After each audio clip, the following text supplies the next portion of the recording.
కంటి మసక సమస్యతో చాలా మంది బాధపడుతూ ఉన్నారు. అయితే ఇది తగ్గాలి అంటే ఇంట్లోనే ఎలాంటి రెమెడీస్ పాటించాలి ఇవాళ తెలుసుకుందాం. ఈరోజు మనతో పాటు ఉన్నారు ప్రముఖ నాన్ సర్జికల్ ఆయుర్వేదిక్ డాక్టర్, సురక్ష ayurvedic clinic founder doctor Purna Rajeshwari గారు. వారితో మాట్లాడదాం. నమస్కారం అండి. నమస్తే అమ్మా. ఎలా ఉన్నారు? బాగున్నామ్మా, థ్యాంక్ యూ. అమ్మ, జనరలీ ఏంటి అంటే ఇప్పుడు కంటి మసక బారిపోతుంది, మసకగా కనిపిస్తోంది అంటున్నారు. ఆపరేషన్స్ వరకు వెళ్తూ ఉన్నారు. అయితే ఈ సమస్య బారిన పడకుండా ఉండాలి అంటే ఎలాంటి జాగ్రత్తలు తీసుకోవాలంటారమ్మా ఒక ఆయుర్వేదిక్ డాక్టర్గా మీరు? అంటే కంటి గురించి సర్వేంద్రియాణం నయనం ప్రధానం అంటాం కదమ్మా. అంటే మనకి ఇంద్రియాలు పంచ జ్ఞానేంద్రియాలు, పంచ కర్మేంద్రియాలు అని చెప్పేసి 10 రకాల ఇంద్రియాలు ఉంటాయి అన్నమాట. సో ఇంద్రియాలు అంటే వాటి ద్వారా మనకి రిసెప్టర్స్, మనకి బాడీకి కావాల్సిన సెన్సేషన్ రిపర్ట్. ఇది ఐస్ ఉన్నాయనుకోండి, చూపు చూడడం వల్ల మనకి చాలా నాలెడ్జ్ వస్తుంది, చెవులు వినడం వల్ల చాలా నాలెడ్జ్ వస్తుంది. మాస్టర్ చెప్పే పాఠాలన్నీ చెవుల్లో నుంచి కదా వింటాం. అలాగే నాలుక ద్వారా టేస్ట్ తెలుస్తుంది, చర్మం ద్వారా స్పర్శ, ఇలా అన్ని జ్ఞానేంద్రియాలు కర్మేంద్రియాల వల్ల మనకి రిసెప్టర్స్ అన్నమాట, బాడీలో మనకి నాలెడ్జ్ని క్రియేట్ చేసేవి అవి. సో వాటిల్లో సర్వేంద్రియాణం నయనం ప్రధానం అంటాం. అంటే ఈ 10 రకాల ఇంద్రియాల్లో కళ్ళు చాలా ముఖ్యమైన. కళ్ళు ఒక్క చూపు చూస్తే మొత్తం నాలెడ్జ్ వచ్చేస్తుంది కదా. ఒక్కసారి కళ్ళు మూసుకుంటే అసలు ఏం కనబడదు, దేవుడు తప్పించి ఆ దైవత్వం శక్తి తప్పించి ఇంకా వేరే ఏం కనబడదు మనకి. సో అందుచేత ఏంటంటే కళ్ళని చాలా జాగ్రత్తగా కాపాడుకోవాలి. అది ఏంటంటే మనకి దురదృష్టం అనుకోవాలి. మనం చాలా అభివృద్ధి చెందుతున్నాం అంటే అసలు ఎంత నాలెడ్జ్ అంటే సో మచ్ ఆఫ్ నాలెడ్జ్ మనకి తెల్లారేసరికి వచ్చేస్తుంది. ఫోన్స్ ద్వారా కానీ, లేకపోతే టీవీ ద్వారా కానీ, న్యూస్ పేపర్ ద్వారా కానీ సో మచ్ ఆఫ్ నాలెడ్జ్ వచ్చేస్తుంది. అంటే మోర్ దెన్ సఫిషియెంట్ నాలెడ్జ్ అనమాట. సో అందులో కళ్ళతోటి ఎక్కువగా మనం నాలెడ్జ్ని, పేపర్ చదవాలన్నా కళ్ళే చూస్తాం, టీవీ చూడాలన్నా కళ్ళే అవసరం, నెట్లో ఏది ఇన్ఫర్మేషన్ కావాలన్నా కానీ, సెల్ ఎక్కువ వాడాలన్నా కూడా కళ్ళే ముఖ్యం అనమాట. సో అందుచేత మనకు తెలియకుండా కళ్ళని ఎక్కువగా ఉపయోగించడం అనేది ఫస్ట్ ఫ్యాక్టర్. సో మనకి ఏంటంటే ఎందుకు ఇలాగ అవుతుంది కళ్ళు మసకబారటం అనే దాంట్లో కంటిని ఎక్కువ ఉపయోగించడం, ఏదైనా అతిగా మనం వాడితే అది డ్యామేజ్ అవ్వడం సహజంగా, దేనికైనా దాని లిమిట్స్ దానికి ఉంటాయి. సో మనం టేస్ట్ బాగుంది కానీ ఎక్కువ తినేసేస్తే అది డైజెస్ట్ చేయలేక పొట్ట ఎలా అయితే ఇబ్బంది పడి పైకి కిందకి వెళ్ళిపోయి వాంతులు అయిపోయి మోషన్స్ అయిపోయి నానా గందరగోళాలు అవుతాయి. ఎలాగో కళ్ళు కూడా ఎక్కువ వాడడం వలన ఆ రిస్క్ ఉంటుంది. సో అది ఫస్ట్ ఫ్యాక్టర్ మనం ఒప్పుకోవాలి. తర్వాత సెకండ్ ఫ్యాక్టర్ ఏంటంటే డైట్లో మనకి సరైనటువంటి న్యూట్రిషియస్ ఫుడ్ లేకపోవడం వల్ల కూడా కళ్ళు వీక్ అవుతాయి. కంటి రెటీనాకి కానీ, కంటి సెల్స్కి కానీ, వాటన్నిటికీ కూడా మనకి ఇంబ్యాలెన్స్ అనేది వచ్చేస్తామంట సరైనటువంటి ఆహారం లేకపోవడం. అలాగే సరైనటువంటి వ్యాయామం, మనకి వ్యాయామం కూడా కంటికి స్పెషల్ వ్యాయామాలు, ఎక్సర్సైజులు ఉంటాయి. అవి కూడా మనం చేసుకోలేకపోవడం వలన కంటిని ఎలా ఉపయోగించుకోవాలో తెలియకపోవడం వల్ల, ఎక్కువగా వాడడం వల్ల కూడా డ్రైనెస్ వచ్చేస్తుంది అనమాట. సో అది కూడా ఎక్సర్సైజ్ లేకపోవడం. అలాగే 5th పాయింట్ ఏంటి, నిద్ర కూడా సరిగ్గా ఒక ప్రణాళికాబద్ధంగా సరిపడా నిద్ర, కంటి నిండా నిద్ర అంటాం కదా మనం. పెద్దవాళ్ళు వాడే ఒక్క పదం చూడండి, కంటి నిండా నిద్ర అంటే ఏంటంటే కంటికి సరిపడా నిద్రపోవడం వల్ల కళ్ళు రిలాక్స్ అవుతాయి, బ్రెయిన్ కూడా రిలాక్స్ అవుతాయి, మనం కూడా హ్యాపీగా హెల్దీగా ఉంటామని చెప్పేసి కంటి నిండా సుఖ నిద్ర అంటారు పెద్దవాళ్ళు. సో అందుచేత అది కూడా మనకి లేకపోవడానికి ముఖ్యమైనటువంటి కారణం ఏంటంటే సెల్ ఫోన్స్ అనమాట. సో సెల్ ఫోన్స్ మనకి మెయిన్ కారణం మొబైల్. కంటికి ఒక దెయ్యం లాంటిది, ఒక ఈవిల్ లాంటిది ఏంటి అంటే సెల్ ఫోన్ అనమాట. అంటే ఎంత ఎడిక్షన్ అంటే ఒక్క వీడియో ఆన్ చేస్తే దాని మీద ఒక 100 వీడియోలు వచ్చేస్తాయి. వాళ్ళు ఏం చెప్తున్నారు, వీళ్ళు ఏం చెప్తున్నారు, ఈవెన్ స్పిరిచువల్ 5 minutes చూసి పెట్టేద్దాం అనుకుంటూనే అది 50 minutes అవుతుందో తెలియదు, ఎంతసేపు అవుతుందో తెలియదు. అదే దాని మీద ఈ ప్రవచనాలు చెప్పేవాళ్ళు ఏం చెప్పారని చూస్తే ఇంకోటి వచ్చేసి అలా ఇదేంటి అలా వింటూ ఇంకా నిద్ర ఉండదు, ఇంకేం ఉండదు అనమాట. సో అది మెయిన్ కారణం. అందుచేత అవి వదలడం అనేది, నిదాన పరివర్జన అనేది చాలా ఇంపార్టెంట్. ఆయుర్వేదంలో ఏంటంటే ఏదైనా ఒక ప్రాబ్లం వస్తుందంటే దానికి కారణం ఏంటనేది మనకే అర్థమవుతుంది మనం దృష్టి పెడితే. అంటే యాజ్ ఏ పేషెంట్కి అర్థమవుతుంది ఎక్కడ ప్రాబ్లం ఉంది. ఇప్పుడు సపోజ్ సైనజైటిస్ కానీ, ఆస్మా కానీ ఇలాంటి ప్రాబ్లమ్స్ ఉన్న వాళ్ళకి కారణం ఏంటని ఆలోచిస్తే చలిగాలికి ఎక్స్పోజ్ అవ్వడం, వర్షానికి ఎక్స్పోజ్ అవ్వడం, లేదా చల్లటివి ఫ్రిడ్జ్లో ఎక్కువ వాడడం, కూల్ డ్రింక్స్ ఎక్కువ వాడడం, ఇవి ముఖ్యమైనటువంటి కారణాలు కదా.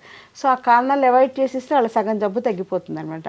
అలాగే కంటి చూపు మసకబారడానికి ముఖ్యమైనటువంటి కారణం ఏంటని ఆలోచిస్తే ఈ సెల్ ఫోన్స్ ఎక్కువ వాడడం, లేదా ఆడవాళ్ళు అయితే టీవీ ఎక్కువగా చూస్తూ ఉంటారు, ఇంకా అలా సీరియల్స్కి అడిక్ట్ అయిపోయి చూసేస్తూ ఉంటారు కదా.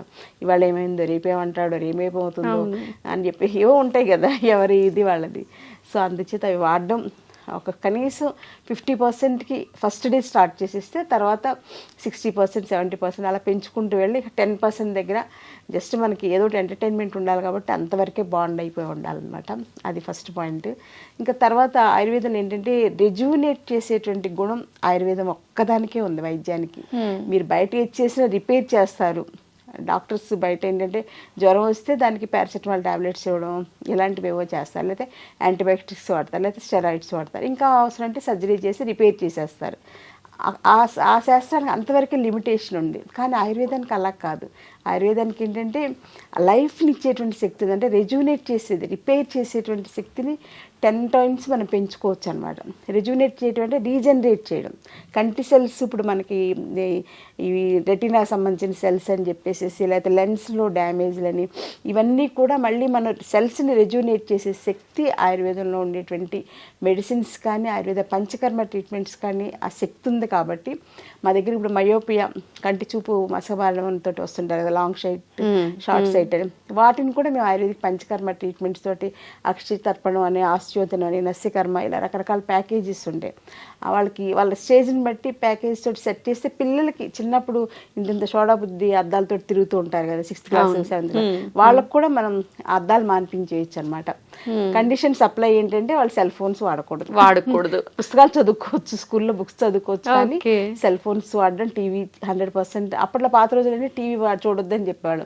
ఇప్పుడు ఏంటంటే కంపల్సరీగా సెల్ ఫోన్ వాళ్ళకి లేకుండా చేసి మనం ayurvedic line of treatments plan చేస్తే మయోపియా లాంటి ప్రాబ్లమ్స్ తగ్గించవచ్చు. అలాగే పెద్దవాళ్ళకి వచ్చేటువంటి మ్యాక్సిలరీ డీజనరేషన్ అని చెప్పేసి, ఇంకా డయాబెటిక్ రెటినోపతి అని చెప్పేసి, తర్వాత ఐస్ కూడా స్పెషల్గా ఆటోఇమ్యూన్ డిజార్డర్స్ వస్తున్నాయి, రెటినైటిస్ పిగ్మెంటోజా అని చెప్పేసి, ఇలాంటివి కూడా మనం ఆయుర్వేదిక్ లైన్స్లో రెజ్యూనేట్ చేసేలాగా, మళ్ళీ రీజనరేట్ చేసేలాగా సెల్స్ని, బాడీని కూడా, అంటే కంటి సెల్స్తో పాటుగా బాడీని కూడా రీజనరేట్ చేయాలి మనం.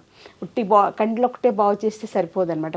కొన్ని కేసులకి శరీరంలో ఉండేటువంటి మిగిలినటువంటి సిస్టమ్స్ డీజనరేషన్ కూడా రీజనరేషన్ చేసేలాగా ఆయుర్వేదిక్ లైన్స్ బ్రహ్మాండంగా చేసుకోవచ్చు. సో అంటే ఆయుర్వేదం అనేది ఏదో చిట్కా వైద్యమో లేకపోతే ఏదో చిన్న మందులు వాడేస్తే సరిపోతుంది అనేది ప్రివెంటివ్ కేర్లోకి వస్తుంది. గృహ వైద్యంగా ప్రివెంటివ్ కేర్గా మనం అలా చేసుకోవచ్చు.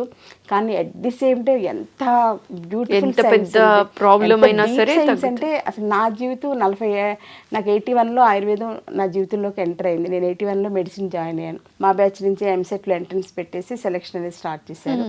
ఆ రోజు నుంచి ఇప్పుడు 2024 అంటే మోర్ దాన్ నియర్లీ 45 years అయిపోయింది. ఇంకా నాకు ఆయుర్వేదం నేర్చుకోవాలి, ఇంకా దాని మీద రీసెర్చ్ చేయాలి, ఇంకా పేషెంట్స్కి ఏదో చేసేసేయాలి, ఆయుర్వేదం వల్ల మంచి రిజల్ట్ ఇవ్వాలి, బెస్ట్ రిజల్ట్ ఇవ్వాలి, అన్నీ తగ్గించేసేయాలి, అంటే అనారోగ్య సమస్యలతో ఎక్కువ మంది బాధపడకూడదు చేసేయాలంటే including cancer. So autoimmune disorders కానీ ఇంక్లూడింగ్ క్యాన్సర్ అనేవి భయంకరమైనటువంటి వ్యాధులు, డయాబెటీస్ కన్నా చాలా పెద్ద ప్రాబ్లమ్స్ అన్నమాట. ఇప్పుడు వాటికి కూడా నేను ఆయుర్వేదిక్ లైన్స్లో బ్రహ్మాండంగా చేస్తున్నాను. అలాగే సెరిబ్రల్ పాలసీ పిల్లలు, నడవలేని పిల్లలు, మాటలు రాని పిల్లలకు కూడా మంచి ట్రీట్మెంట్స్ తోటి 3 to 6 monthsలో నార్మల్ చైల్డ్ అవుతున్నారు. సో ఇలా రిజోనేట్ చేసేది, రీజనరేట్ చేసేది, డీజనరేషన్ తగ్గించేటువంటి వైద్య వ్యవస్థ ఏది అంటే ఆయుర్వేదం. సో ఎందుకంటే అది దైవానికి సంబంధించిన వైద్యం కాబట్టి దేవలోకంలో ఉన్నటువంటి వైద్యాన్ని భరద్వాజ మహర్షి మన భూమి మీద తీసుకొచ్చారు. అంత గొప్ప శాస్త్రం కాబట్టి అందులో అంత వైబిలిటీ ఉంది. ఇన్ని 5000 సంవత్సరాలైనా ఛాలెంజింగ్గా ఇప్పటికీ బ్రహ్మాండంగా చేస్తున్నాం, సర్వైవ్ అవుతున్నాం. ఇప్పుడు మళ్ళీ మనకి గవర్నమెంట్ మోడీ గారి సపోర్ట్ చాలా బాగుండటం వల్ల ఆయుర్వేదానికి గోల్డెన్ పీరియడ్ ఆఫ్ ఆయుర్వేద అనేది ముందు నా కళ్ళకైతే బాగా కనిపిస్తుంది. సో కంటి చూపు మీరు అడిగినట్లుగా మసకబారడం, వీటికి సింపుల్ రెసిపీస్ ఇంట్లో చేసుకునేది ఏంటి అనేది మనం గృహవైద్యంగా కూడా కొన్ని చెప్పాలి. ఎందుకంటే అవి పాటిస్తేనే వాళ్ళకి దాని మీద నమ్మకం అనేది కలుగుతుంది. అందుచేత దానికి ఏంటంటే రోజు పొద్దున్నే ఉసిరి చూర్ణం ఒక 1/2 స్పూన్ ఉసిరి చూర్ణం తీసుకుని అందులో కొంచెం తేనె కలుపుకొని పొద్దున్నే పరగడుపున నోట్లో 4 అప్లై చేసుకుని నెమ్మదిగా చప్పరిస్తూ మింగేసేయాలి. ఉసిరి చూర్ణం అనేది చాలా ఇంపార్టెంట్ అమ్మా. అలాగే ఉసిరి సిరప్ అని బయట దొరుకుతుంది, అదైతే 1000sలో ఉంటుంది, వేస్ట్ అంత డబ్బులు ఖర్చు పెట్టడం. ఉసిరికాయలు దొరికే సీజన్లో మనమే ఎండబెట్టుకుని ఉసిరి చూర్ణం తయారు చేసుకోవచ్చు, లేదా మార్కెట్లో దొరికేదైనా కొంతవరకు ఓకే. అది సింపుల్, ఈజీ అనమాట. అలాగే గుంటగలగ రాకుండా ఉంటుంది కదా మనకి. పాత రోజుల్లో గుంటగలగ రాకు పొలాల్లో నుంచి తెచ్చుకుని చక్కగా పచ్చడి చేసుకునేవాళ్ళు, అలా మనం ట్రై చేయొచ్చు. గుంటగలగరాకు పచ్చడి తినలేమంటే అందులో నేనైతే కొంచెం గోంగూర కూడా వేసేసి పచ్చడి చేస్తాను అనమాట. గుంటగలగరాకు గోంగూర కలిపి పచ్చడి అయితే పిల్లలు కూడా, మా అబ్బాయి కూడా హ్యాపీగా తినేస్తాడు. మా అబ్బాయికి ఎలా మంచి ఫుడ్ పెట్టాలని నేను మ్యాక్సిమం ట్రై చేస్తున్నాను. ప్రతి తల్లికి అది కోరిక కదా.